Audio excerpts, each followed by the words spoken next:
Hey guys, how's it going? Welcome back to the channel. Today we are going to be doing a little review and kind of installation on these new Gove LED lights.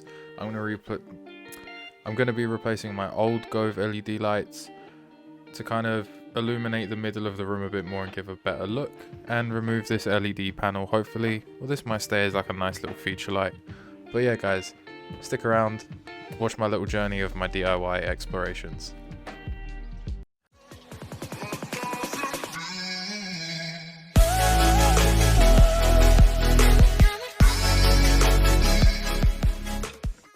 So, the product we have are the new, they're not really new, but the Gove RGB IC lights. They're easy clip together strips with a nice little corner piece. So, not really the same sort of faff that I had to do with this. So these are the LED strips that they sell that everyone kind of blew up about. But what I ended up getting was diffuser strips to put them in, so they're like housing cases that diffuse the light a bit more.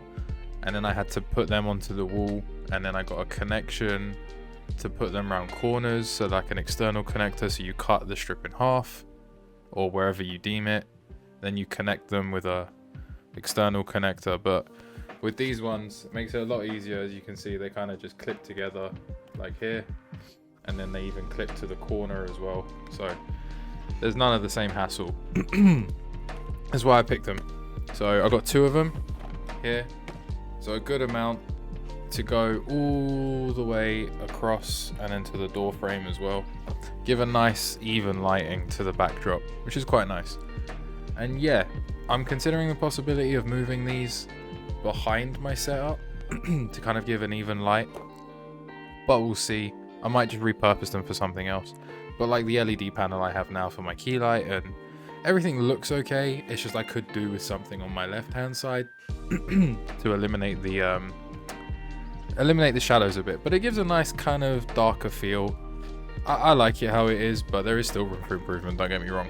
So here I'm just going to be unboxing the equipment. It's going to be 6 of the straight strips and 1 of the corner bend. Now obviously I do have 2 boxes, so that's 12 straight and 2 bends. Obviously each box comes with the power supply here. There's just 2 of them that connects. It gives you extra length. You can even connect the corner piece straight to the power supply, so it gives you a bit of variation in what you can do. One thing that I didn't notice though, and you will see this later in the video, I'll point out then as well, is the corner pieces only bend to the right, so you can't have a connection going to the left, if that makes sense, which is kind of frustrating. So you'll see why that comes up later on in the video. But here you can see they're about a forearm's length, so a pretty good length, and the corner piece is about the size of my hand. Now here, I probably should have paid more attention to the manual, because another problem I encountered, and you will see this later in the installation time lapse, is you can't connect more than 6 pieces and a corner piece to each power supply because of power outage problems. It's because I tried to connect all 12 and 2 corner pieces together, which kind of sucked. So it also has to download the control app because there's no actual control. The control app is called Gove Home. You need to download that, and then you connect to the same Wi-Fi as the lights, and then it connects via Bluetooth. It's all real simple. You can even connect it to Alexa or Google, so you can all do it voice remoted as well, which is really helpful when you wake up in the morning or you're going to bed and say you've got your phone on charge. You can just say, Alexa, turn the lights off, and you can allocate it to room, which is really handy. Now, as you can see here, I was just struggling with connecting it because you really do have to push the connections together until they pop. But I was a bit hesitant. I didn't want to break it and then have a waste of my money.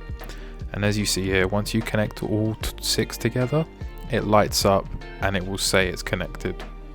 So now that we've taken them out, we've tested that they will work. We've mapped out where we want the things. We know what we need to do. Now all that's on to is removing the power from the plug, which is down behind the bed, and then taking off the light strips. So I'm gonna crack on with that. And then hopefully everything's all set up. I mean, I always seem to have some technical difficulties. That's why I say hopefully. But you guys are here for moral support now, so I shouldn't. But yeah, just watch me do it. Obviously, it's going to be a time lapse, so you don't have to sit around for your whole thing. But then I will put a timestamp on where you can jump to see it all set up and installed. So guys, if you haven't skipped, this is what I'm doing. Just removing my TV, moving my desk back, and unplugging the power supply to the current lights and removing them.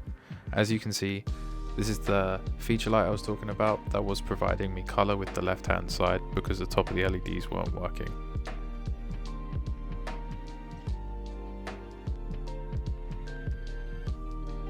So I'm trying to figure out how to lay out the strips, and as you can see in the confusion in my face, I figured out that the corner pieces don't actually bend left, they only bend right with the way that you have to connect them to the power. So I've had to move them to the left, and then I'm going to have to do another set to the right. Here I'm just making sure they're all connected properly and finishing up the final few pieces. As you can see on the app, there are multiple settings you can choose from and different kind of lights, so you can have fire effects, water effects, standard solid colors, and however you want them to be. Now what I'm doing is with the other pieces, I didn't realize you can't have 12 pieces on the same power supply because there's a power issue. So I tried to connect the 6 other pieces along the top to the others. Because I didn't know, I had to Google, and after some confusion and finding out, I had to move these 6 pieces on the right to the right hand side of my wall because obviously they don't bend left. So this is the process of me doing that now. So what I had to do was, I didn't want to disconnect, so I picked them all up and moved them all in one go. Now, what you're going to see is me editing them in Streamlabs. I personally think I get a deeper and richer color in the end product. Still needs a little bit of tweaking, I haven't got it there just yet. But if you guys agree or disagree, please let me know down in the comments. Now, I just want to say thank you for sticking around for the video. If you have enjoyed it, please put a thumbs up, a comment, and consider subscribing. I'll see you in the next video guys, and maybe on stream. Have a good day.